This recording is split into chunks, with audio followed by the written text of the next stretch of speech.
Hey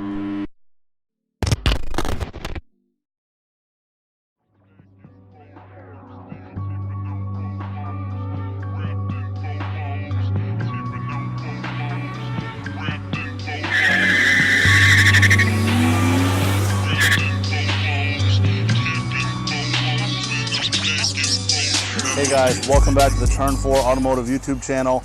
Hit subscribe to follow along with all our latest projects. Today we're doing upgrades and maintenance to our Nissan Skyline R33. We got to do some spark plugs to this thing. We noticed a little skip over the last 1,200 kilometers we put on this in the last week. So we're also we ordered a couple parts for it. We got some drilled and slotted rotors that are going on next week. That'll be our next video. Today we're installing a Turbosmart 50/50 blow-off valve. It's going to recirc 50 and blow off 50% of the air that's coming out of the intake. We're also going to install an HKS Racing Suction intake to get rid of the factory air box and filter. Follow along for all our updates. As I said, please subscribe, hit that red button below, and follow along later on. Thank you.